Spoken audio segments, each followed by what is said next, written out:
देखिए आज दंड प्रक्रिया संहिता का अध्याय 19 देखेंगे हम। इसमें देखेंगे वारंट ट्रायल।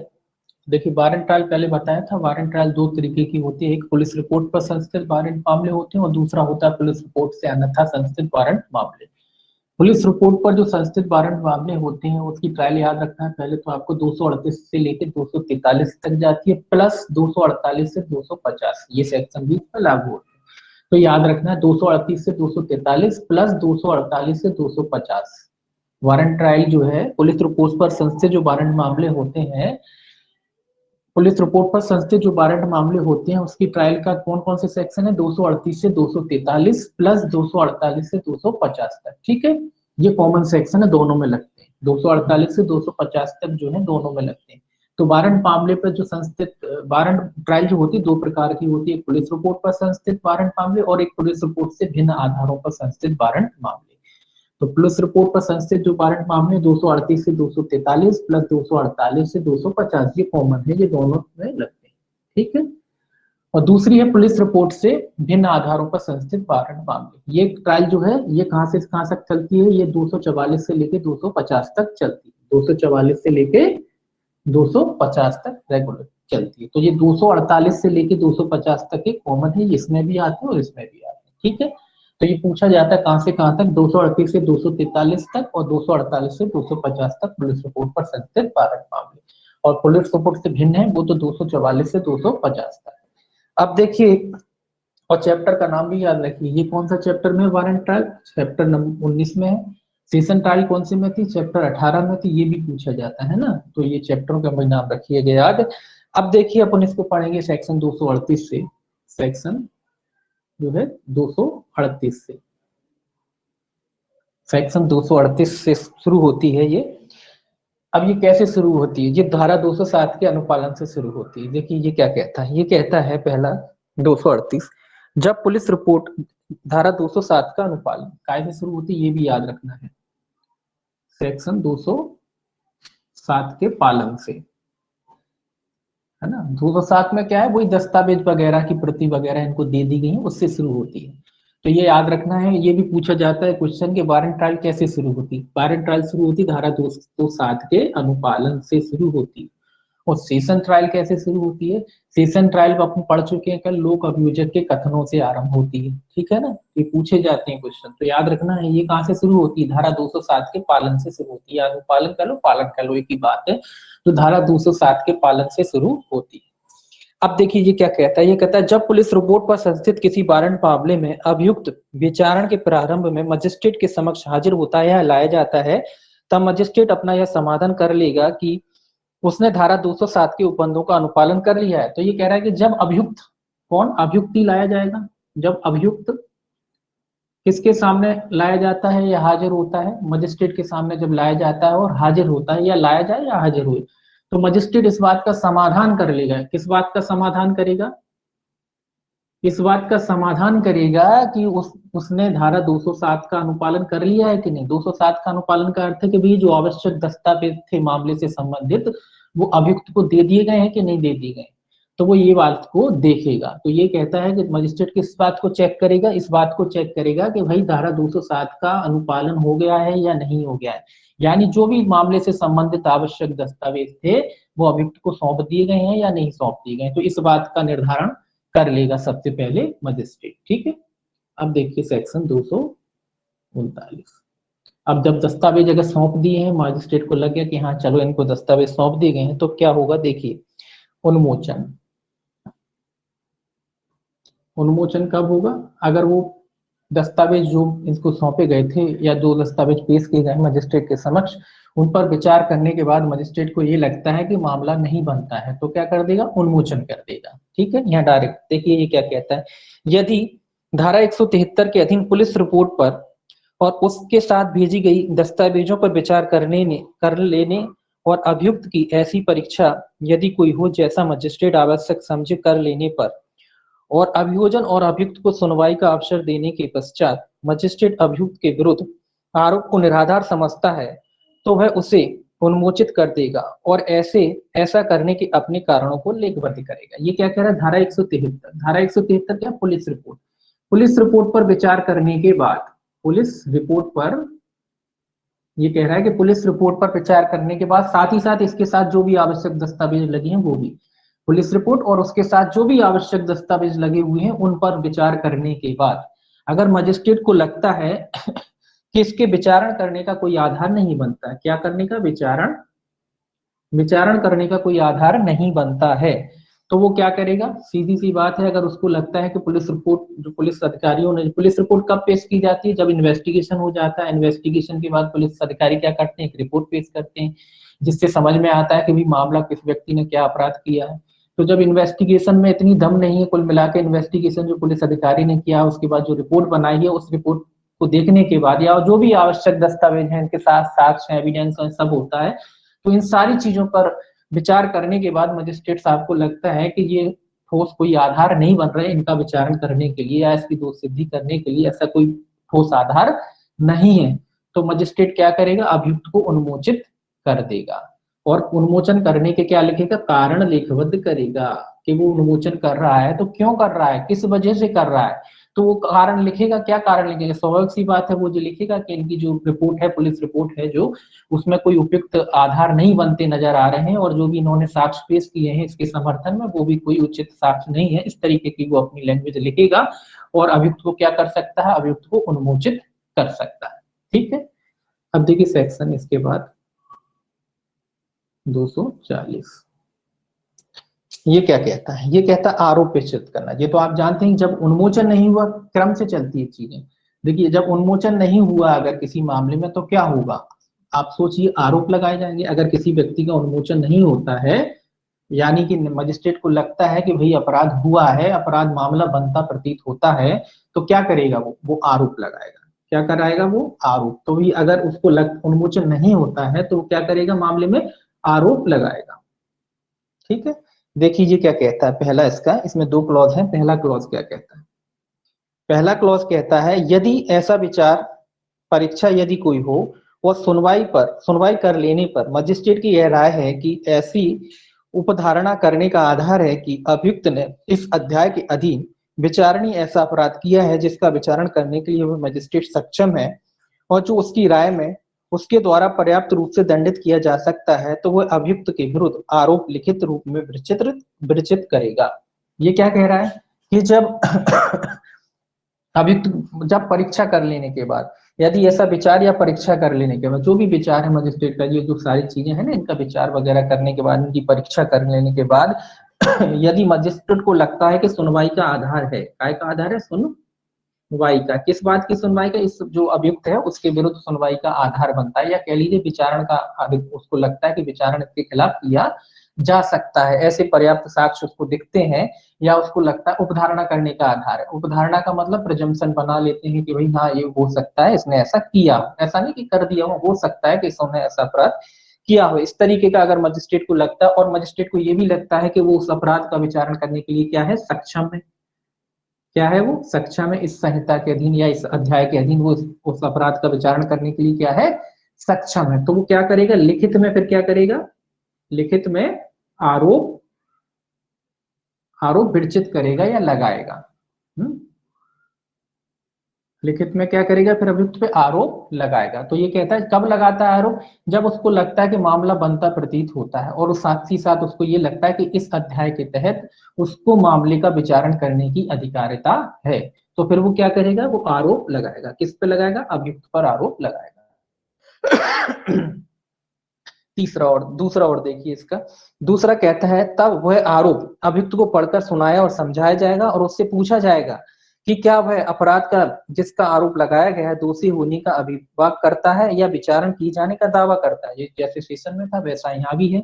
ये क्या करता है, जब आरोप लगा दी है तो आरोप अभियुक्त को क्या करके पढ़कर सुनाएगा, पढ़कर क्या किया जाएगा, सुनाएगा और समझाएगा भी, सुनाएगा और साथ ही साथ समझाएगा भी कि भैया आप पे ये आरोप लगाए गए हैं, तो पढ़कर सुना दिया जाएगा और उसको समझा भी दिया जाएगा और उससे पूछा जाएगा क्या आप आरोप को स्वीकार करते हैं, काय को स्वीकार करते हैं, स्वीकार मतलब जो आपने अपराध किया है, आरोप को स्वीकार करने का अर्थ यही है कि जो आपने अपराध किया है क्या आप उसको स्वीकार करते हैं।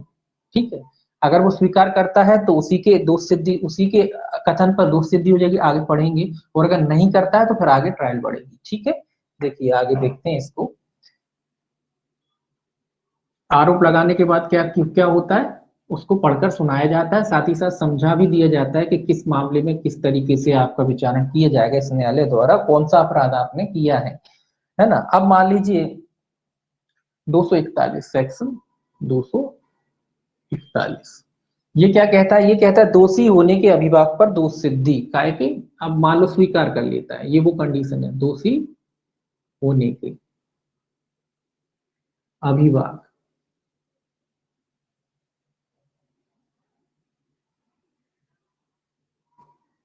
पर दोष सिद्धि, दोषी होने के अभिभाग पर दोष सिद्धि मतलब उसने स्वीकार कर लिया कि भाई मैंने अपराध किया है। जब अगर कोई व्यक्ति स्वीकार कर लेता है तो क्या कर सकता है, मजिस्ट्रेट उसी के कथनों के आधार पर उसको दोष सिद्ध कर सकता है। तो क्वेश्चन ये भी बनता है कि जब कोई व्यक्ति अपना जुर्म स्वीकार कर लेता है तो क्या मजिस्ट्रेट द्वारा उसकी अभिभाग पर दोष सिद्ध किया जाना विधि विधि के अनुकूल है? बिल्कुल विधि के अनुकूल है। अगर कोई व्यक्ति अपना जुर्म स्वयं स्वीकार करता है और मजिस्ट्रेट केवल इस कथन के आधार पर, कोई फिर जब आपने स्वीकार कर लिया उसने कोई साक्ष्य नहीं लेना, फिर वो आपके कथन के आधारों पर ही आपकी दोष सिद्धि कर सकता है। तो ऐसा विधि के अनुकूल ही है, क्योंकि ये कहता है सेक्शन 241 सेशन में भी कहता है, यहाँ भी कहता है। तो ऐसा कोई ऐसा नहीं कि भाई विधि विरुद्ध हो गया, किसी को बगैर सुने बोले दे दिया। अगर जब आदमी स्वयं ही एक्सेप्ट कर रहा है और उसके आधार पर अधीन मजिस्ट्रेट उसको सजा कर देता है तो बिल्कुल नियम ये है, विधि के अनुकूल ही नियम है, विधि के विपरीत नहीं है। ठीक है ना। देखिए ये कहता है यदि अभियुक्त दोषी होने के अभिवचन करता है तो मजिस्ट्रेट उस अभिभाग को लेखबद्ध करेगा और उसके आधार पर उसे स्वविवेक अनुसार दोषित करेगा। अगर कोई व्यक्ति, ये इसमें यही कह रहा है कि अगर कोई व्यक्ति अपना जुर्म स्वीकार कर लेता है तो मजिस्ट्रेट सबसे पहले क्या करेगा, उसके कथन को लेखबद्ध करेगा, लेखबद्ध करेगा, उसके कथन को क्या करेगा, लेखबद्ध करेगा। और लेखबद्ध करने के आधार, लेखबद्ध करने के बाद क्या कर सकता है, उसको दोष सिद्ध कर सकता है। उसी के कथन के आधार पर क्या कर सकता है, उसको दोष सिद्ध कर सकता है। तो यही कह रहा है कि उसके कथनों को मजिस्ट्रेट क्या करेगा, लेखबद्ध करेगा और उसी के कथन के आधार पर उसको दोष सिद्ध किया जा सकता है। सिंपल जो ऊपर लिखा है वही है। इसके बाद देखिए सेक्शन 242, अगर मान लो दोष सिद्धि, अगर मान लो उसने अपना जुर्म स्वीकार नहीं किया तो फिर क्या होगा। अगर मान लो उसने अपना जुर्म स्वीकार, ये तो वो कंडीशन हो गई जब उसने अपना जुर्म स्वीकार कर लिया। और मान लो अगर उसने अपना जुर्म स्वीकार नहीं किया तो क्या होगा, ट्रायल फिर आगे बढ़ेगी। फिर क्या होगा, फिर अभियोजन का साक्ष्य होगा। सबसे पहले क्रिमिनल मामला है, आपराधिक मामलों में किसका साक्ष्य होता है, अभियोजन का। तो फिर क्या होगा, अभियोजन साक्ष्य। अगर कोई व्यक्ति अपना जुर्म स्वीकार नहीं करता है यानी कि वो विचारण चाहता है, या वो या तो जुर्म स्वीकार नहीं करता है या वो कहता है कि उसका विचारण किया जाए, या फिर वो कुछ बोलता ही नहीं है, तो फिर क्या होगा, फिर अभियोजन साक्ष्य के लिए अभियोजन साक्ष्य दिया जाएगा। ये देखिए ये कहता है पहला, इसमें 2-3 पॉइंट बनाए हैं। पहला सब क्लॉज कहता है यदि अभियुक्त अभिवचन करने से इनकार करता है या अभिवचन नहीं करता है या विचारण किए जाने का दावा करता है या मजिस्ट्रेट अभियुक्त को धारा 241 के अधीन दोष सिद्ध नहीं करता है तो वह मजिस्ट्रेट साक्ष्यों की परीक्षा के लिए तारीख नियत करेगा। इसमें एक ही सेक्शन में आ गया, सेक्शन में क्या था, अलग अलग करके बटे हुए थे, इसमें एक ही सेक्शन में डाल दिया। ये क्या कह रहा है कि भाई जब अभियुक्त, पहली कंडीशन क्या कह रहा है कि अगर इनकार करता है, मतलब कि वो मना करता है कि उसने अपराध नहीं किया, या कुछ बोलता ही नहीं है, या फिर कहता है कि नहीं मैं विचारण कराना चाहता हूँ, या फिर मजिस्ट्रेट ने इस धारा के अधीन उसे दोष सिद्ध नहीं किया, जो मजिस्ट्रेट के ऊपर है। अगर मजिस्ट्रेट ने नहीं किया तो भी, तो फिर न्यायालय क्या करेगा, अभियोजन साक्ष्य के लिए तारीख नियत करेगा। काय के लिए, अभियोजन साक्ष्य के लिए क्या करेगा, तारीख नियत करेगा, यानी तारीख तय करेगा। तो तारीख तय करेगा, बस इतना लिख लिया आपने। क्या करेगा मजिस्ट्रेट, फिर तारीख तय कर देगा। काय की तारीख तय करेगा, अभियोजन साक्ष्य के लिए तारीख तय करेगा।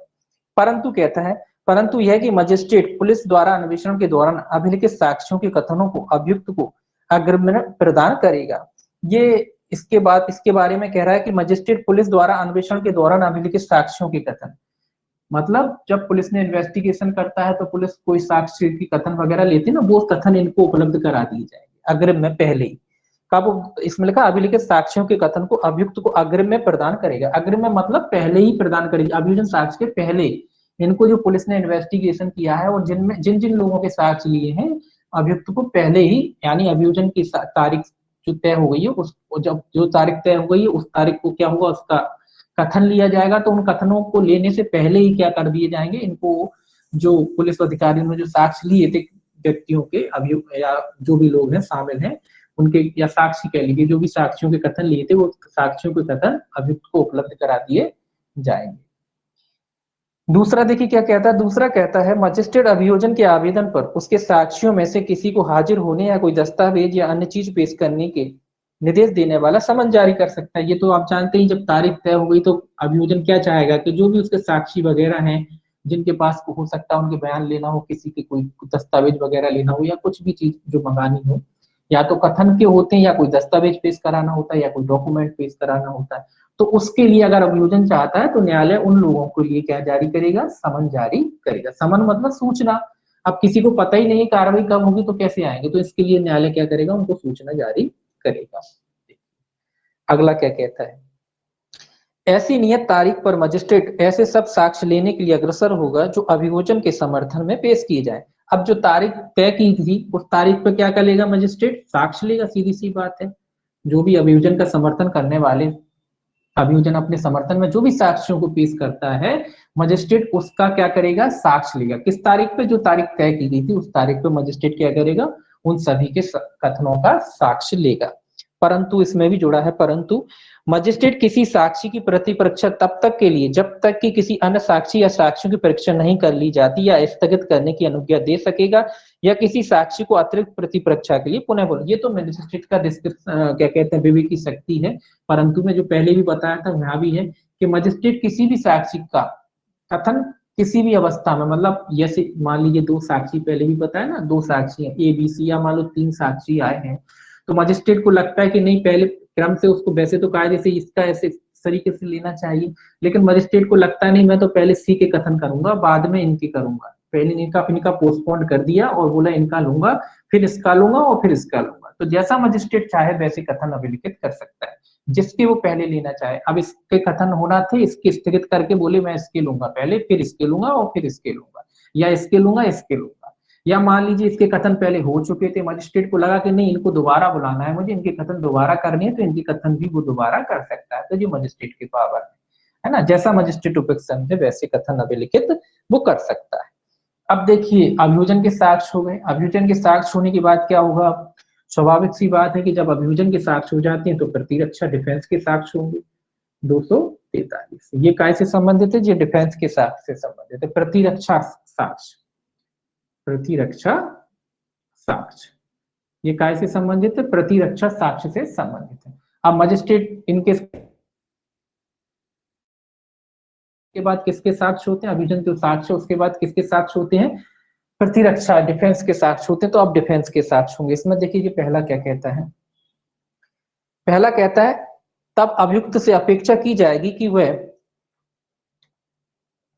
पहला तब अभियुक्त से अपेक्षा की जाएगी कि वह अपनी प्रतिरक्षा आरंभ करे और इतना साक्ष्य पेश करे, और यदि अभियुक्त कोई लिखित कथन देता है तो मजिस्ट्रेट उसे अभिलेख में फाइल करेगा। ये क्या कह रहा है, जब मजिस्ट्रेट, जब अभी इनके कथन होने के बाद, किसके कथन होने के बाद, अभियोजन के कथन होने के बाद मजिस्ट्रेट किससे अपेक्षा करेगा, प्रतिरक्षा जो डिफेंस का वकील होता है उनसे, या कह लीजिए अभियोजन या अभियुक्त से, अभियुक्त की तरफ से कौन होता है, डिफेंस का जो वकील होता है, उनसे क्या अपेक्षा करेगा कि आप अपना साक्ष्य पेश करें। अगर बचाव में आपके पास कोई साक्ष्य है तो आप अपना बचाव में साक्ष्य पेश करें। जो भी आपके पास आपके बचाव में, आपके डिफेंस में जो भी साक्ष्य हो आपके पास, वो आप अपना साक्ष्य पेश करें। तो इनसे वो साक्ष्य मांगेगा, और अगर ये कोई साक्ष्य देते हैं, अगर ये कोई साक्ष्य अपनी तरफ से पेश करते हैं तो उसको क्या करेगा, फाइल में दर्ज कर लेगा। क्या कर लेगा, फाइल में दर्ज कर लेगा। जो भी साक्ष्य ये देते हैं उसको फाइल में क्या कर लिया जाएगा, अटैच कर लिया जाएगा, दर्ज कर लिया जाएगा। दूसरा देखिए क्या कहता है, दूसरा कहता है यदि अभियुक्त अपनी प्रतिरक्षा आरंभ करने के पश्चात मजिस्ट्रेट से आवेदन करता है कि वे परीक्षा या प्रतिरक्षा के या कोई दस्तावेज या अन्य चीज पेश करने के लिए प्रयोजन से हाजिर होने के लिए किसी साक्षी को विवश करने के लिए कोई आदेशिका जारी करे, तो मजिस्ट्रेट ऐसी आदेशिका जारी कर सकेगा जब तक कि उसका यह विचार ना हो कि ऐसा आवेदन उस आधार पर नामंजूर कर दिया जाना चाहिए कि वह तंग करने या विलंब करने के या न्याय के उद्देश्य को विफल करने के प्रयोजन से किया गया, और ऐसा कारण उसके द्वारा लेखबद्ध किया जाएगा। ये क्या कह रहा है, ये भी समन जारी करा सकते हैं। ये कह रहा है कि अगर अब जो अभियुक्त है उनको लगता है कि भाई उनकी तरफ से भी कोई साक्षी जो आना चाहिए आ सकता है, या कोई दस्तावेज वगैरह है किसी साक्षी के पास है उसको पेश करना चाहिए, तो ये न्यायालय से आग्रह कर सकते हैं उसके बारे में समन जारी कराने के लिए, और न्यायालय उसके बारे में समन जारी कर देगा, जब तक कि उसे ये ना लगे कि ये जबरदस्ती का विलंब की वजह मामले को टालने के लिए या विलंब करने के लिए जो है समन का इशू करा रहे हैं। अगर ऐसा नहीं है तो फिर मजिस्ट्रेट क्या कर देगा, समन जारी कर देगा। डिफेंस भी समन जारी करा सकता है और ये लोग भी समन जारी करा सकते हैं। बस इसमें कंडीशन ये है कि मामले को डिले करने के लिए बेवजह के समन ना निकाले। इन्होंने न्यायालय को ये नहीं लगना चाहिए कि ये जो समन निकलवा रहे हैं या जो किसी व्यक्ति को बुला रहे हैं ये मामले को लटकाने के लिए बुला रहे हैं, इस तरीके का नहीं होना चाहिए। अगर इस तरीके का है तो फिर वो समन जारी नहीं करेगा, अन्यथा वो नॉर्मली समन जारी कर देता है। परंतु इसमें लगा है जब अपनी प्रतिरक्षा आरंभ करने के पूर्व अभियुक्त ने किसी साक्षी की प्रतिपरीक्षा कर ली है या उसे प्रतिपरीक्षा करने का अवसर मिल चुका है, तब ऐसे साक्षी को हाजिर होने के लिए इस धारा के अधीन तब तक विवश नहीं किया जाएगा जब तक मजिस्ट्रेट का यह समाधान नहीं हो जाता कि ऐसा करना न्याय के प्रयोजनों के लिए आवश्यक है। ये एक कंडीशन लगाई है परंतु में कि मान लीजिए कोई साक्षी पहले आ चुका, मान लो ये ए था, ये पहले आ चुका और इन लोगों ने भी इसकी परीक्षा कर चुकी। जब डिफेंस ने बुलाया था तो इन्होंने भी क्रॉस किया होगा, इन्होंने भी इससे सवाल पूछे होंगे, तब इन्होंने सवाल जवाब इसके हो चुके हैं। अब ये चाहते हैं कि ए को दोबारा बुलाया जाए, तो ये कह रहा है कि न्यायालय जब तक इसको दोबारा नहीं बुलाएगा जब तक न्यायालय को ये ना लगता हो कि न्याय हित में ऐसा जरूरी है। न्याय हित में अगर न्यायालय को लगता है कि न्याय हित में ऐसा करना आवश्यक है, इसको बुलाना आवश्यक है, तभी वो इसको दोबारा बुलाएगा, अन्यथा वो इसको दोबारा नहीं बुलाएगा। कब? अगर ये पहले आ चुका है। पहले जब आता है तो अभियोजन अपने सवाल पूछ लेता है, उसके बाद ये लोग पूछ लेते हैं। अगर मान लीजिए उसके बाद भी इनको लगता है डिफेंस का जब साक्ष्य हो रहा है कि नहीं इसको बुलाना चाहिए, तो न्यायालय इनको नहीं बुलाएगा सामान्यतः, लेकिन न्यायालय तभी बुलाएगा जब उसको लगता है कि न्याय हित में ऐसा करना आवश्यक है। मतलब न्याय के लिए तो मजिस्ट्रेट बैठे हैं, अगर न्याय नहीं हो पाए तो क्या मतलब। तो इसीलिए कह रहा है कि अगर न्याय मजिस्ट्रेट को लगता है कि न्याय हित में ऐसा करना आवश्यक है तभी इनको बुलाया जाएगा। देखिए तीसरा, और देखिए इसमें तीसरा और है, तीसरा सब क्लॉज क्या कहता है। तीसरा कहता है मजिस्ट्रेट उपधारा 2 के अधीन किसी आवेदन पर किसी साक्षी को समन करने के पूर्व यह अपेक्षा कर सकता है कि विचारण के प्रयोजनों के लिए हाजिर होने में उस साक्षी द्वारा किए जाने वाले उचित व्यय न्यायालय में जमा किए जाए। ये तो आप जानते हैं व्यय, खर्चे, व्यय मतलब खर्चे, काय के खर्चे, जो समन करा रहे उसका खर्चा नहीं देना पड़ेगा। तो ये कह रहा है न्यायालय भैया कि पहले उनके खर्चे जमा करा लेगा, किसके, जो ये डिफेंस वाले हैं, जो अभियोजन, ये डिफेंस वाले जो है अभियुक्त की तरफ से जो वकील वगैरह हैं, इन लोगों से न्यायालय क्या कहेगा कि भैया इनके खर्चे जमा करो। काय के खर्चे? समन के। समन करेंगे, बुलाएंगे, उनको जो भी देना पड़ता है, जो भी खर्चा होता है वो खर्चे न्यायालय क्या करेगा, पूर्व में ही इनसे जमा करा लेगा। और अगर ये खर्चे जमा ना करें, नहीं करेंगे तो न्यायालय समन भी जारी नहीं करेगा। सीधी सी बात है, अगर खर्चे जमा नहीं करेंगे तो न्यायालय समन भी जारी नहीं करेगा। तो पहले इनसे न्यायालय कहेगा कि भैया जो भी खर्चा लगता है इसमें वो खर्चा आप जमा कर दें।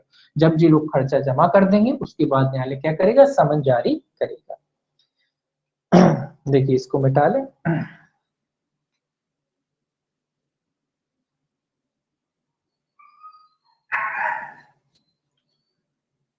कहां तक हो गया, 243 तक। अब इसके बाद डायरेक्ट आ जाइए आप 244 पे, सॉरी हाँ 244 पे, 244 नहीं क्या कहते हैं, सॉरी 248 पे, 248 पे आ जाइए, क्योंकि इसकी पूरा 248 ही पढ़ेंगे, फिर ये तो कॉमन है दोनों में, तो एक बार इसको पढ़ेंगे 248, क्योंकि सीक्वेंस ऐसे ही होता है इसका। अब ये कहां से आ जाएगी, 248, 243 तक पढ़ा, 243 प्लस है ना, तो अब अपन 248 पढ़ेंगे सीधा। इसका क्या पढ़ेंगे, 248। देखिए 248 देखिए, अब अभियोजन का साक्ष्य हो गया।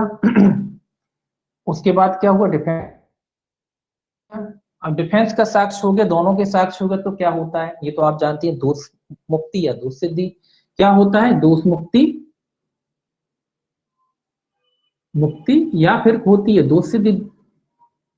दो ही चीजें होती है ना, जब पूरा विचारण हो जाता है तो दो ही चीजें होती है, या तो दोष मुक्ति होती है या दोष मुक्ति, दोष सिद्धि होती है या दोष मुक्ति होती है ना। दोष मुक्ति होगी किसी व्यक्ति की, या फिर उसको दोष सिद्ध किया जाएगा। जब दोनों के डिफेंस का भी हो गया, अभियोजन का भी हो गया साक्ष्य, तो फिर क्या होगा, या तो दोष सिद्धि होगी या दोष मुक्ति। अब देखिए इसमें पहला क्लॉज क्या कहता है। वैसे तो ट्रायल यहीं तक हो जाती है खत्म, दो तीन प्रोविजन अलग से दिए गए। देखिए पहला क्या कहता है, यदि इस अध्याय के अधीन किसी मामले में जिसमें आरोप विरचित किया गया है, मजिस्ट्रेट इस निष्कर्ष पर पहुंचता है कि अभियुक्त दोषी नहीं है, तो वह दोष मुक्ति का आदेश अभिलिखित करेगा। सीधा सीधी बात है कि जब पूरी कार्रवाई हो गई है, उस पर विचार करने के बाद मजिस्ट्रेट को ये लगता है कि अभियुक्त दोषी नहीं है, जब पूरी कार्रवाई हो गई है उस पर विचार करने के बाद मजिस्ट्रेट साहब को लगता है कि अभियुक्त दोषी नहीं है, तो क्या करेगा? सीधी सीधी बात है, दोष मुक्ति का आदेश पारित करेगा। अगर जो उपरोक्त ऊपर जो कार्रवाई थी, जो समस्त कार्रवाई होने के बाद और उस पर विचार करने के बाद मजिस्ट्रेट साहब को लगता है कि ये व्यक्ति दोषी नहीं है, तो क्या करेगा? दोष मुक्ति का आदेश पारित करेगा। पहला क्लॉज कहता है। दूसरा क्लॉज क्या कहता है, देखिए, जहां इस अध्याय के अधीन किसी मामले में मजिस्ट्रेट इस निष्कर्ष पर पहुंचता है कि अभियुक्त दोषी है, किंतु धारा 325 या 360 के उपबंधों के अनुसार कार्रवाई नहीं करता, वहां वह दंड के प्रश्न पर अभियुक्त को सुनने के पश्चात विधि के अनुसार उसके बारे में दंडादेश दे सकता है। ये क्या कह रहा है? जहां इस अध्याय के अधीन मामले को मजिस्ट्रेट इस निष्कर्ष पर पहुंचता है कि अभियुक्त दोषी है, क्या लगता है उसके? कोई भाई दोषी, पहले तो लगा कि दोषी नहीं है, यहाँ क्या लग रहा है कि दोषी है। मजिस्ट्रेट साहब को क्या लगा कि ये दोषी है, पर वो इस निष्कर्ष पर पहुंचा। उसका निष्कर्ष क्या निकला? मजिस्ट्रेट साहब का ये निष्कर्ष निकला है कि दोषी तो है, लेकिन अभियुक्त दोषी है, किंतु धारा 325 और 360 के उपबंधों के अनुसार कार्रवाई नहीं करता। मतलब 325 और 360 परिवीक्षा वाली है सेक्शन, है ना। कौन कार्रवाई नहीं करता? मजिस्ट्रेट। कहा गया दूसरा पर? हाँ, कार्रवाई नहीं करता, वहां वह दंड के प्रश्न अभियुक्त को सुनने के पश्चात विधि के अनुसार उसके बारे में दंडादेश देगा। तो क्या करेगा जी? अगर इन पे कार्रवाई नहीं की, मतलब इसका छूट नहीं दिया, लाभ नहीं दिया मजिस्ट्रेट ने, क्या नहीं दिया? लाभ नहीं दिया, इन धाराओं का लाभ नहीं दिया, ये याद रखेंगे। तो मजिस्ट्रेट साहब ने इन दो धाराओं का उस अभियुक्त ने लाभ मांगा था, लेकिन मजिस्ट्रेट साहब ने उसका लाभ नहीं दिया, तो मजिस्ट्रेट साहब क्या करेंगे? दंड के प्रश्न पर अभियुक्त को सुनने के पश्चात उसके बारे में दंडादेश देंगे। तो फिर क्या करेंगे? इसके दंड के प्रश्न पर उसको क्या करेंगे? सुनेंगे। किसको सुनेंगे? अभियुक्त को सुनेंगे दंड के प्रश्न पर। मतलब दोषी हो गए, देखिए दोषी हो जाते हैं, लेकिन इसका मतलब ये नहीं कि दोषी हो गए तो हाल की हाल मजिस्ट्रेट सजा सुना देता है। दंड के प्रश्न पर उनको सुनता है कि आप क्या कहना चाहते हैं, आप दोष सिद्ध हो गए हैं, अब आप बताएं आप अपने बचाव में क्या कहना चाहते हैं, आप अपनी तरफ से कुछ कथन जो भी कहना चाहें कह सकते हैं। तो फिर दंड के विषय में इन पे सुना जाता है। सीधी सीधी सी बात है कि जो डिफेंस का वकील होता है वो यही कहता है कि भाई पहली बार जैसा भी मामला हो, अगर उसको लगता है पहली बार अपराध किया तो वो परिवीक्षा का लाभ मांगना चाहता है, ये सब बातें कहता है।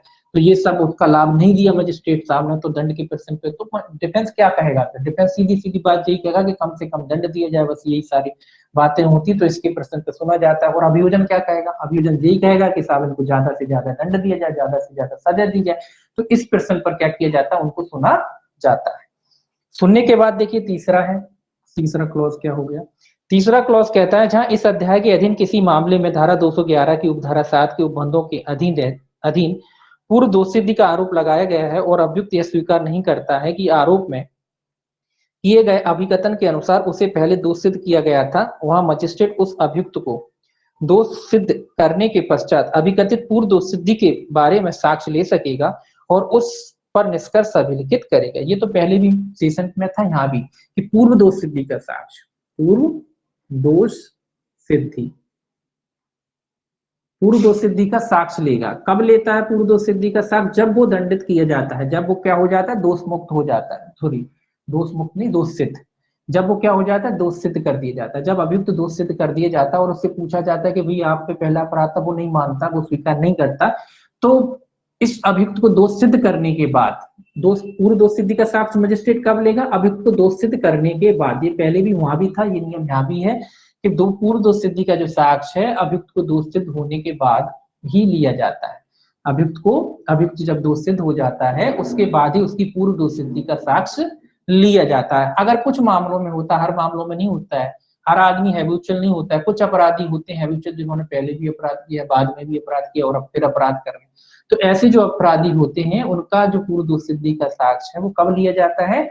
जब वो दोष सिद्ध हो जाता है। किस मामले में? जिस मामले का ट्रायल चल रहा है उस मामले में अगर वो दोष सिद्ध हो जाता है तो फिर मजिस्ट्रेट उसके पूर्व दोष सिद्धि के साक्ष्य को ले सकता है। ये कौन? अभियोजन ही पेश करता है। अभियोजन कहता है कि श्रीमान इनको ज्यादा से ज्यादा सजा दी जाए, ये तो हैबिचुअल है, पहले भी कर चुके हैं और अब कर रहे हैं, निरंतर करते रहते हैं। तो इनकी सजा में क्या कहते हैं रियायत बिल्कुल ना बरती जाए, ये तो हैबिचुअल है। तो फिर उस कथन का क्या करेगा मजिस्ट्रेट साक्ष्य लेगा, किसका, उसकी पूर्व स्थिति का। और ये याद रखना पूछा जाता है क्वेश्चन, पूर्व स्थिति का साक्ष्य कब लिया जाता है, उसकी दोष सिद्धि पर, दोष सिद्धि के बाद, दोष सिद्धि के बाद कब लिया जाता है, दोष सिद्धि के बाद लिया जाता है। पूर्व दोष सिद्धि का साक्ष्य कब लिया जाता है, दोष सिद्धि के बाद लिया जाता है, ये याद रखना है आपको, दोष सिद्धि से पहले नहीं लिया जाता, ठीक है। और क्यों नहीं लिया जाता, ये पहले कल भी बताया है कि अगर पहले ही साक्ष्य ले लेंगे किसी का, मान लो पहले ही पूर्व दोष सिद्धि का साक्ष्य ले लेंगे, तो एक टेंडेंसी बन जाती है मजिस्ट्रेट की, एक सोच बन जाएगी कि भाई अपराधी है, फिर उस हिसाब से निर्णय प्रभावित हो सकता है, इसीलिए उसकी पूर्व दोष सिद्धि का साक्ष्य नहीं लिया जाता।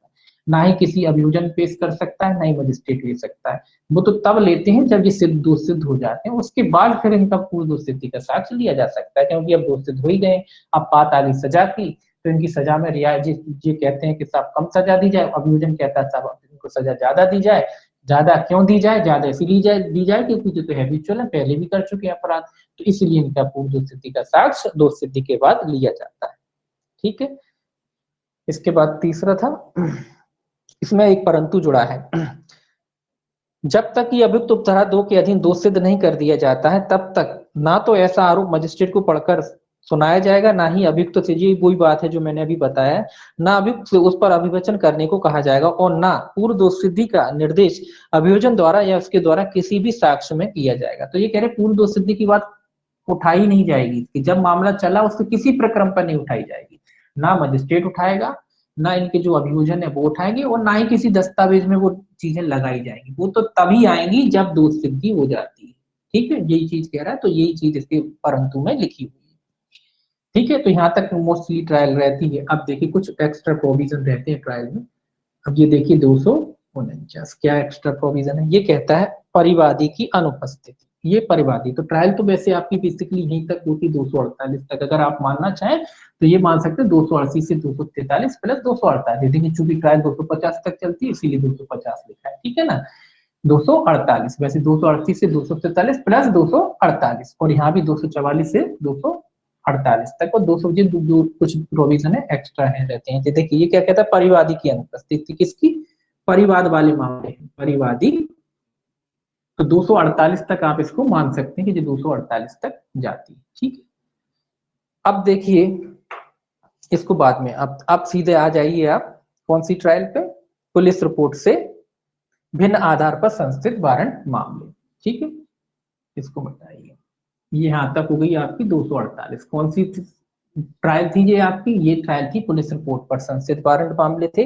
अब आ जाती जो आपकी ट्रायल है पुलिस से भिन्न आधार पर, पुलिस रिपोर्ट से दूसरी वाली जो ट्रायल है पुलिस रिपोर्ट से भिन्न आधार पर संस्थित वारंट मामले। इसमें देखिए कहां से शुरू होती है, ये सेक्शन 244 से शुरू होती है। कैसे शुरू होती है, सेक्शन 244 से शुरू होती है। ये क्या कहता है, इसमें कैसे शुरू होती है, ये अभियोजन के साक्ष्य से शुरू होती है, याद रखिए अभियोजन साक्ष्य।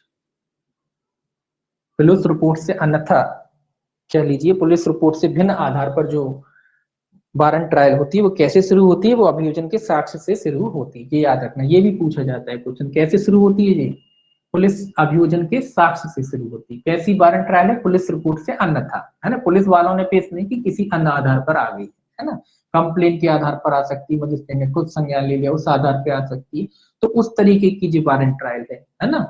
वारंट ट्रायल कैसी होती है, एक तो पुलिस रिपोर्ट पेश करती है, पुलिस अपनी तरफ से रिपोर्ट पेश करती है, तो ये प्रक्रिया अपनाई जाती है ना। और अगर मान लीजिए आपने कंप्लेन कर ली और उसके बाद मजिस्ट्रेट विचारण कर रहे हैं तो ये प्रक्रिया अपना जाएगी, या मान लो मजिस्ट्रेट ने स्वयं ने संज्ञान ले लिया तो कौन सी प्रक्रिया अपना जाएगी, ये प्रक्रिया अपनाएगा, है ना। वारंट ट्रायल है तो वारंट ही ट्रायल, लेकिन प्रक्रिया थोड़ी सी इस तरीके की क्या है कि अभियोजन का साक्ष्य कैसे शुरू होगी, अभियोजन के साक्ष्य से शुरू। देखिए पहला क्लॉज इसका क्या कहता है, कहता है जब पुलिस रिपोर्ट से भिन्न आधार पर संस्थित किसी वारंट मामले में मजिस्ट्रेट के समक्ष अभियुक्त हाजिर होता है या लाया जाता है, तब मजिस्ट्रेट अभियोजन को सुनने के लिए और ऐसा सब साक्ष्य लेने के लिए अग्रसर होगा जो अभियोजन के समर्थन में पेश किए जाए।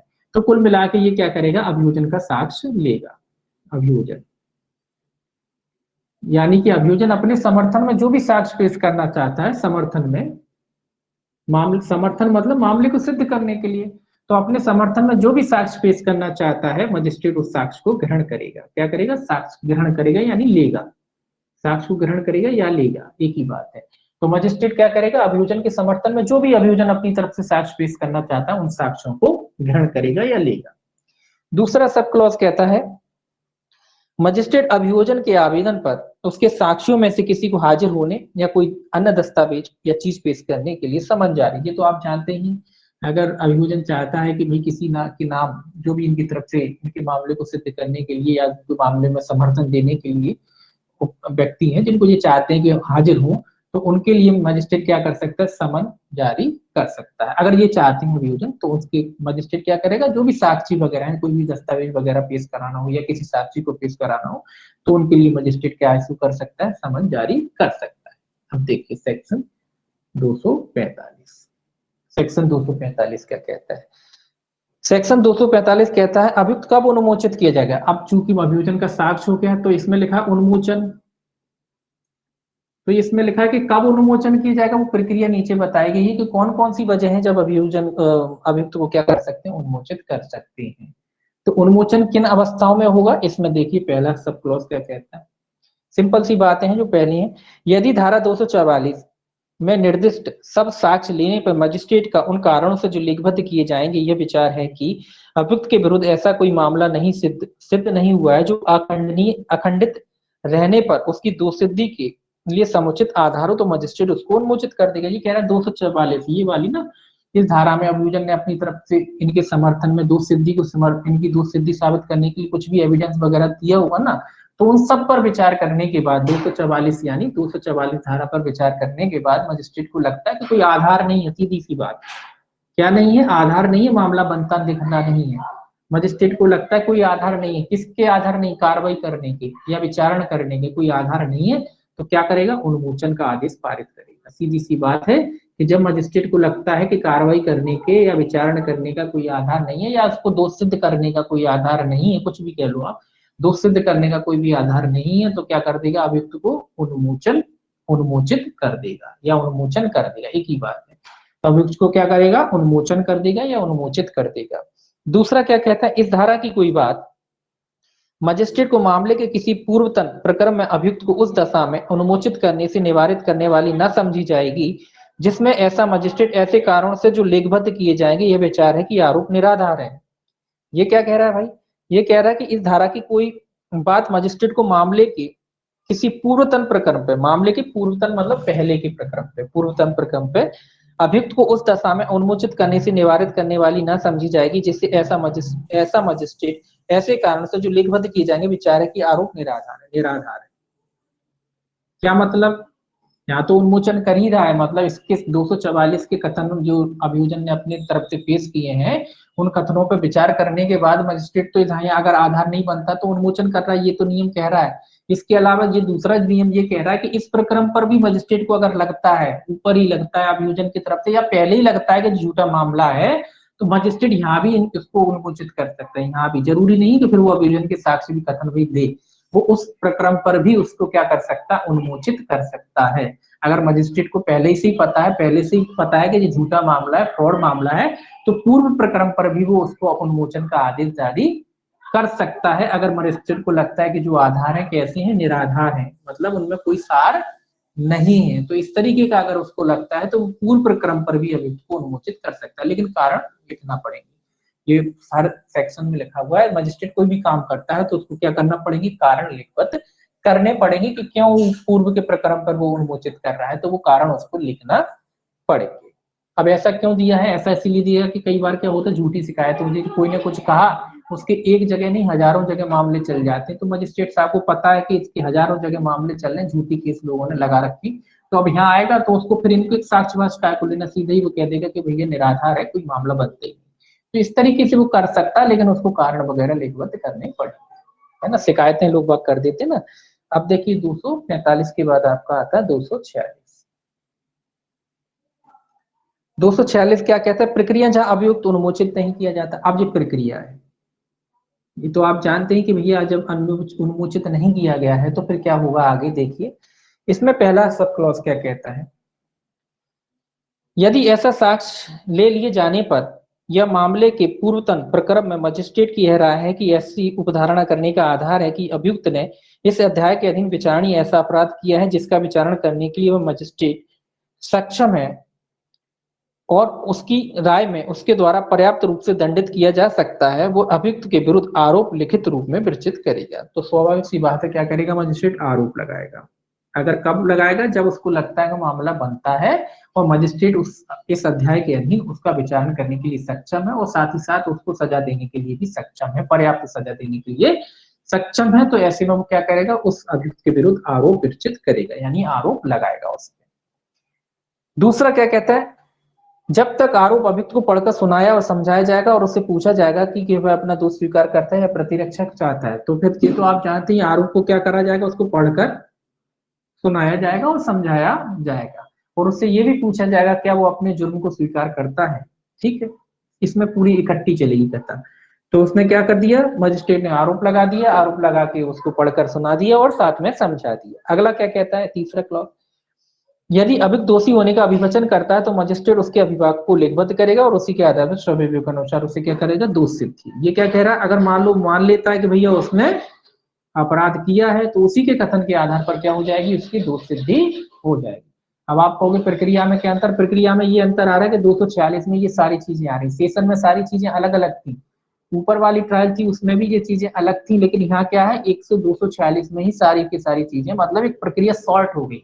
अलग अलग प्रक्रिया होने से क्या होता है? प्रक्रिया लंबी हो जाती, तो ये प्रक्रिया क्या हो गई? थोड़ी शॉर्ट हो गई है। तो ये क्या किया मजिस्ट्रेट ने? उसकी कथन को पढ़कर पहले आरोप लगाया, फिर कथन को पढ़कर सुना दिया, समझा दिया और साथ में पूछ लिया कि भाई साहब आप अपना जुर्म स्वीकार कर रहे हैं कि नहीं कर रहे हैं। अगर वो कर लेता है तो उसी के कथन के आधार पर उसको क्या हो गया? दोष सिद्धि हो गई।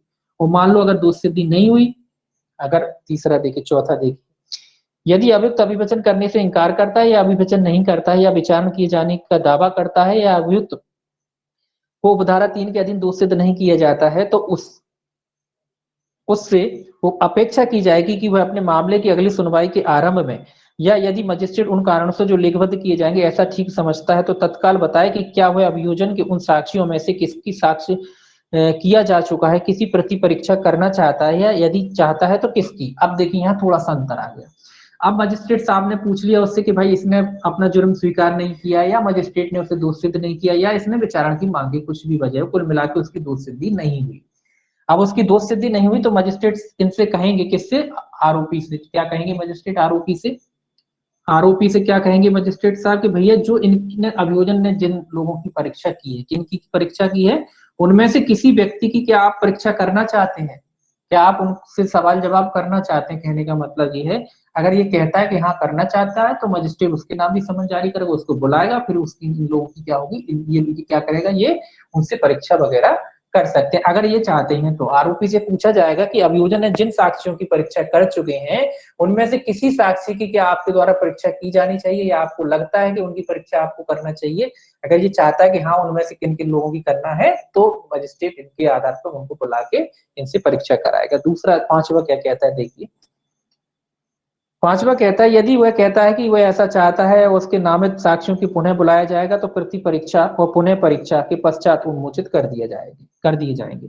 ये क्या कह रहा है? अगर वो चाहता है, क्या चाहता है वो चाहता है कि नहीं परीक्षा की जाए, तो वही बात है कि फिर प्रति परीक्षा और पुनः परीक्षा के बाद क्या कर दिया जाएगा? उनको उन्मोचित कर दिया जाएगा। यदि वो कहता है कि हाँ नामित साक्ष्यों को पुनः बुलाया जाए और प्रति परीक्षा के और पुनः परीक्षा के पश्चात उन्मोचित कर दिए जाएंगे। कौन को कर दिए जाएंगे? साक्षियों को। प्रति परीक्षा हो जाएगी, पुनः परीक्षा हो जाएगी, उसके बाद जो साक्षी आते हैं उनको छोड़ दिया जाएगा।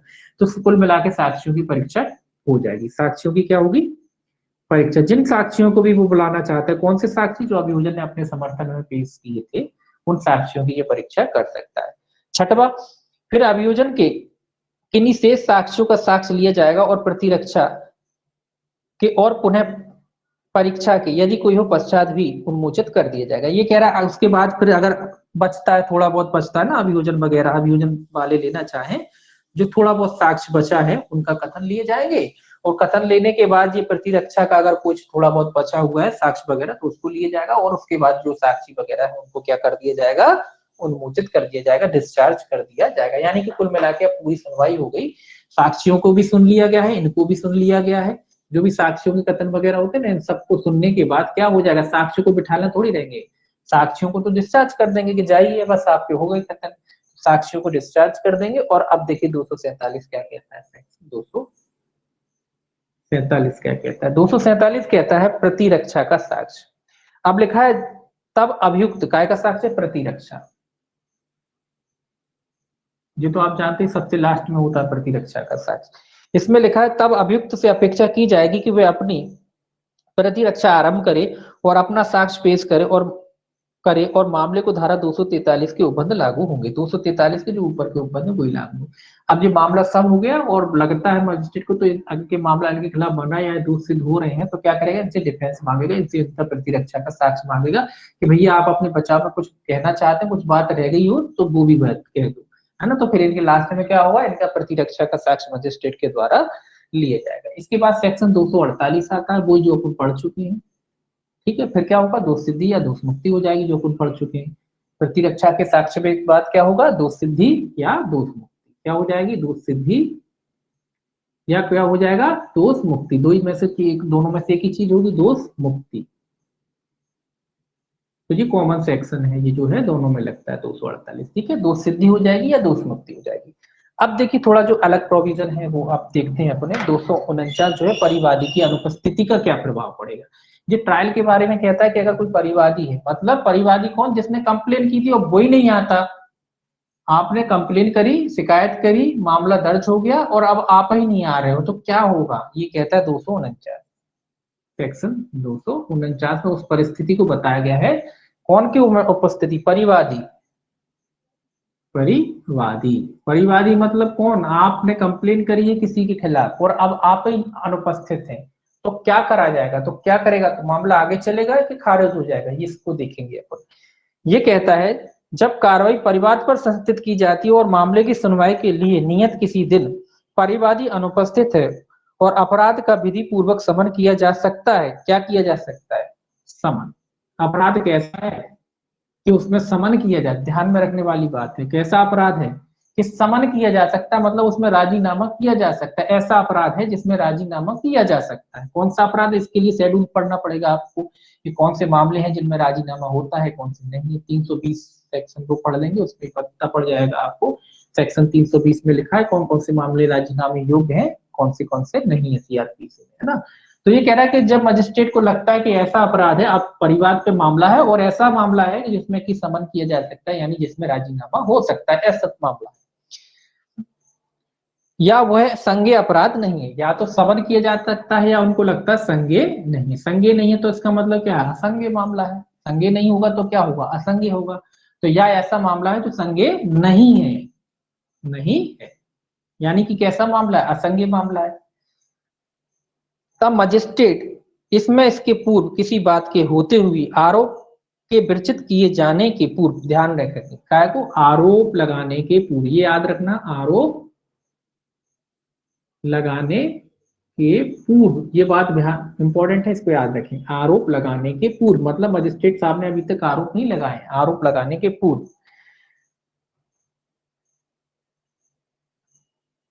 कहां पे थे? तब मजिस्ट्रेट इससे इसके पूर्व किसी बात के होते हुए आरोप के विरचित किए जाने के पूर्व किसी भी समय अभियुक्त को स्वविवेक के अनुसार क्या कर सकता? उन्मोचन कर सकता है। याद रखेंगे, उन्मोचन। अब देखिए क्या अंतर आएगा, इसको अभी पूरा पढ़ ले फिर देखना है। देखिए क्या करेगा मजिस्ट्रेट, मतलब मजिस्ट्रेट ने अभी आरोप नहीं है। देखिए पहले परिवादी ने कंप्लेन किया, कंप्लेन करने के बाद जो तारीख नियत थी, तारीख थी ना, डेट, जो तारीख नियत थी सुनवाई के लिए कि भैया फलानी तारीख को आएंगे, ये आए नहीं, अनुपस्थित रहे। और मामला कैसा है? मामला समन वाला है, यानी उसका राजीनामा हो सकता है, या फिर संज्ञेय नहीं, असंज्ञेय मामला है ना। और अभी तक मजिस्ट्रेट साहब ने उसमें आरोप नहीं लगाए। क्या नहीं लगाए? चार्ज नहीं लगाए, चार्ज फ्रेमिंग नहीं हुई है।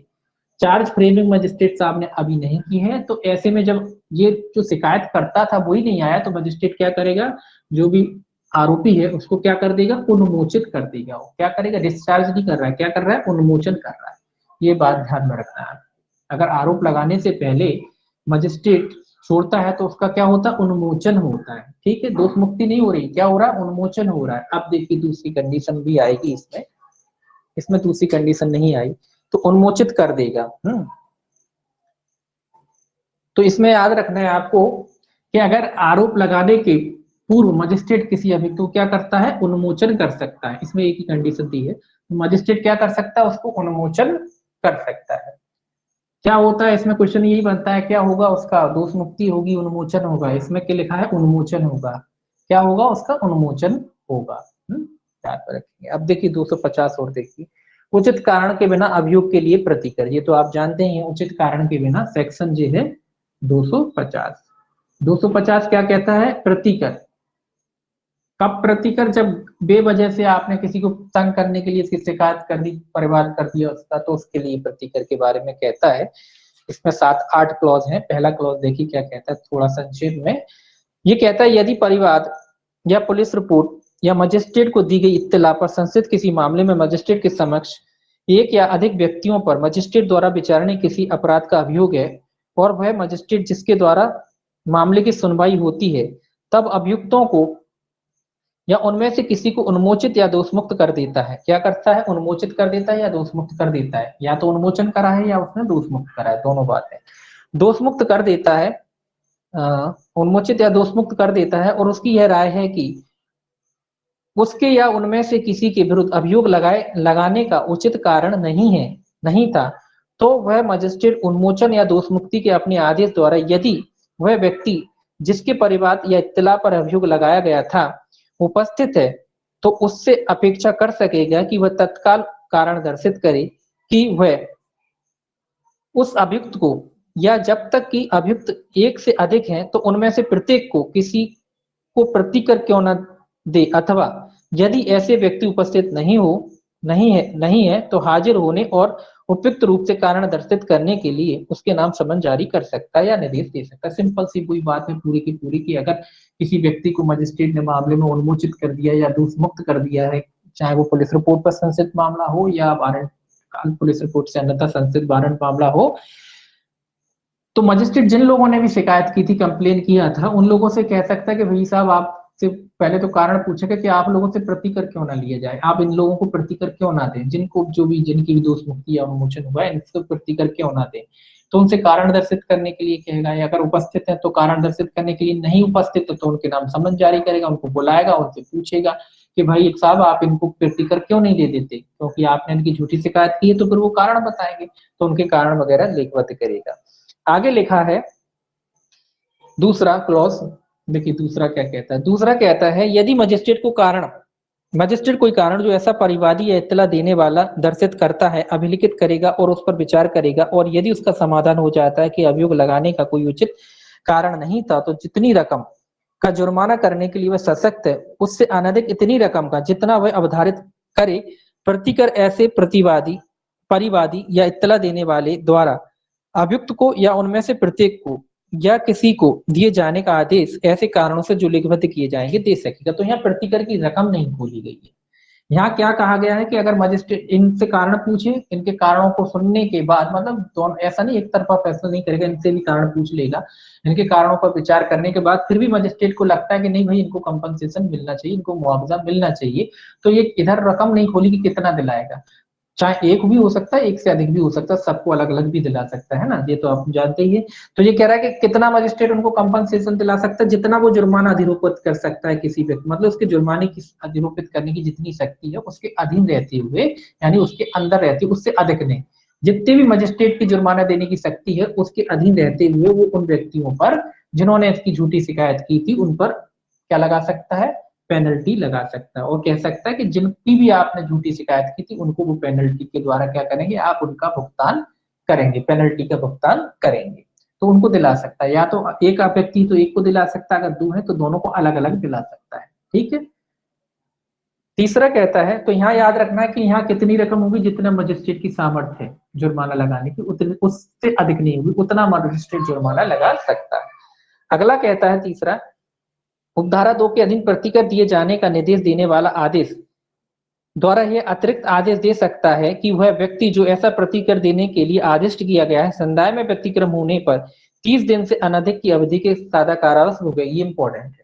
क्या मजिस्ट्रेट साहब ने कहा कि भाई साहब आप प्रतिकर दोगे, उसके बाद भी अगर ये व्यक्ति जिससे मजिस्ट्रेट ने जुर्माना लगाया है कि भाई आप जुर्माना देंगे, उसके साथ जुर्माने के साथ ये भी लिख सकता है कि अगर ये प्रतिकर नहीं देते तो इनको कितने दिन का, 30 दिन का। इस पे भी क्वेश्चन बनता है, कैसा कारावास, सादा।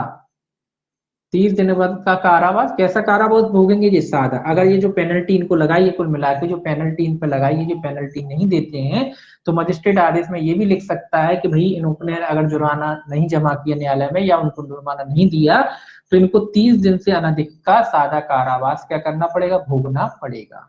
तो ये भी याद रखना है, इंपॉर्टेंट है कि अगर कोई व्यक्ति जिस पे न्यायालय ने मजिस्ट्रेट ने पेनल्टी लगाई है और उस पेनल्टी को जमा नहीं करता, तो उसको कितने दिन तक का कारावास हो सकता है? उसको 30 दिन से अनधिक का कारावास, वो भी कैसा? सादा।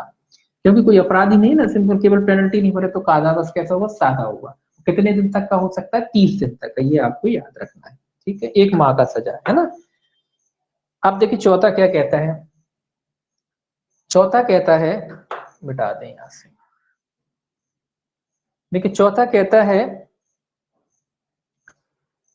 जब किसी व्यक्ति को उपधारा 3 के अधीन कारावास दिया जाता है, तब भारतीय दंड संहिता की धारा 68 और 69 के उपबंध जहां तक लागू हो सके लागू होंगे। 68 69 के बंद जुर्माने से ही संबंधित है, ये सॉरी जुर्माने से ही संबंधित है, ये समायोजन से संबंधित है। 30 दिन का कारावास है, जितना वो दे देगा उस हिसाब से छोड़ दिया जाएगा। तो ये वो वाले प्रोविजन जो है यहाँ भी लागू होंगे।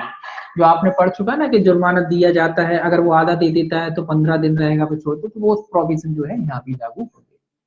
जो आईपीसी में जो प्रोविजन दिए हैं वो यहाँ भी लागू होंगे।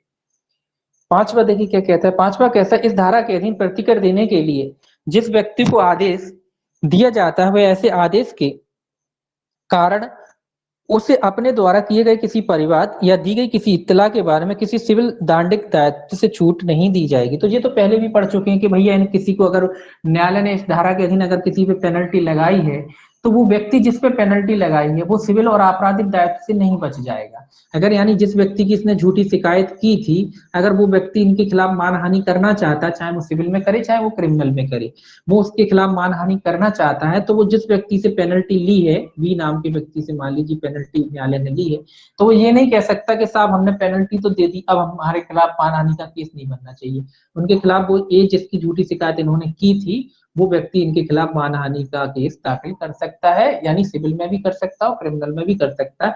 तो जो भी कार्रवाई, ये तो अपन उदाहरण प्रकार है, मानहानि के अलावा और भी जो भी अनुतोष होता होगा वो अनुतोष ही पा सकता है।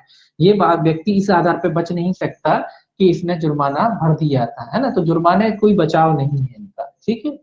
अब देखिए परंतु लिखा है इसमें, परंतु लिखा अभियुक्त व्यक्ति के धारा में दी गई कोई, ये तो आप जानते हैं कि भैया ये पेनल्टी, ये सिविल और आपराधिक कार्रवाई तो कर सकते हैं, लेकिन जो जुर्माने की रकम है, जो भी जुर्माने की रकम हो, मान लो न्यायालय ने मान लो 1000 दिया हो, है ना, फाइन दिया हो, पेनल्टी दी, तो जो भी इनका जो मामला आएगा सिविल या क्रिमिनल, जो भी इन्होंने मामला दिया है उसमें मान लो कोई राशि होती, मान लो उसमें 2000 रुपए का प्रतिकर मिलता है, तो ये राशि इन्होंने दी थी यहाँ, ये इसमें समायोजित कर दी जाएगी। हालांकि ये इनको रोकता नहीं है कि भाई ये सिविल आपराधिक कर तो सकते हैं, लेकिन जो राशि यहाँ वसूली है वो वहां समायोजित कर ली जाएगी, ठीक है।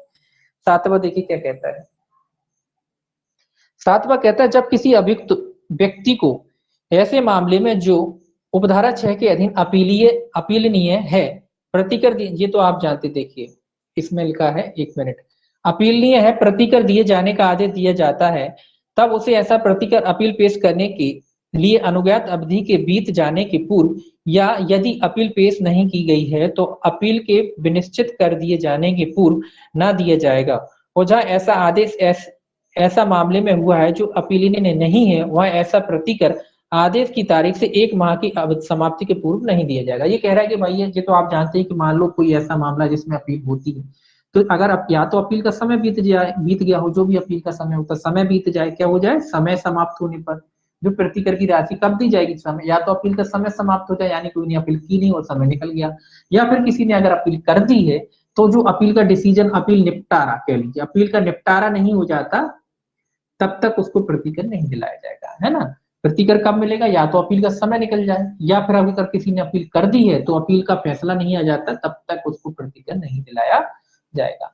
दूसरी कंडीशन कहता है कि कोई ऐसा मामला जिसमें अपील होती ही नहीं है, मतलब अंतिम फैसला अपील होती नहीं, तो प्रतिकर कब तक दिलाएगा, 30 दिन के भीतर, मतलब 30 दिन के बाद दिलाया जाएगा। 1 माह यानी 30 दिन मतलब 1 माह लिखा है, 1 माह ही लिखेंगे अभी यहाँ, तो 1 माह के बाद दिलाया जाएगा। 1 माह का टाइम इसलिए दिया गया कि भैया इनको पेनल्टी लगाई है, अब ये जमा करेंगे, न्यायालय इनको आदेश देगा, फिर ये न्यायालय में जमा, तो कुछ प्रोसेस में टाइम लग सकता है ना, इसीलिए 1 माह के बाद दिलाई जाएगी। कौन से मामले में? जहां अपील नहीं होती, उसमें भी इनको जो पेनल्टी मिलेगी जिसको न्यायालय दिला रहा है 1 माह के बाद मिलेगी।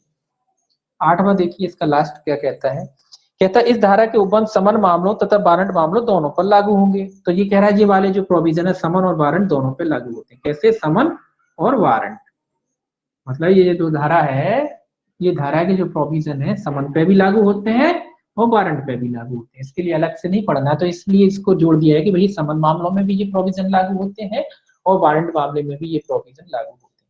देखिए अब एक चीज और यहाँ समझ लीजिए, यहाँ पे अपन ने पढ़ा था कि मजिस्ट्रेट जो है आरोप लगाने के पूर्व, अगर आरोप नहीं लगाया, मामला समन है, संज्ञेय नहीं, यानी असंज्ञेय कुछ किस्म का कोई मामला है, तो मजिस्ट्रेट क्या कर देता है, अभियुक्त को उन्मोचित कर देता है, यानी डिस्चार्ज कर देता है। अब मान लो अगर मजिस्ट्रेट ने आरोप लगा दिए हो, आरोप लगा दिए हैं, है ना, आरोप लगाने के बाद, आरोप लगाने के बाद मतलब परिवादी उपस्थित नहीं हो रहा, आरोप लगाने के बाद, आरोप लगाने के बाद क्या होगा? क्या इसका उन्मोचन होगा? इसकी दोष मुक्ति होगी। क्या होगी? दोष मुक्ति। ये भी याद रखना, यहाँ हालांकि लिखा नहीं है इसमें, लेकिन दोष मुक्ति होगी, याद रखना है आपको कि अगर आरोप लगा दिए मजिस्ट्रेट ने तो फिर इनकी दोष मुक्ति होगी, और अगर आरोप नहीं लगाए तो उन्मोचन होगा। ध्यान में रखना, ये हालांकि ये बात की नहीं है, तो ये बात आपको याद रखना कि अगर मजिस्ट्रेट ने आरोप लगा दिए हैं और परिवादी अनुपस्थित है और न्यायालय ने चार्ज फ्रेमिंग कर लिए हैं, तो उसके बाद जो अभियुक्त है उसकी दोष मुक्ति होती है, ठीक है। और अगर न्यायालय ने आरोप नहीं लगाए हैं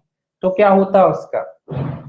उसका उन्मोचन होता है, और वो भी कौन से मामलों में? जहां समन हो सकते हैं, संज्ञेय नहीं, इस किस्म के, ठीक है। इस किस्म के मामले, तो अगर मामले संज्ञेय गंभीर है तो फिर कुछ नहीं होना, फिर तो वो न्यायालय के हिसाब से मामला चलता है ना।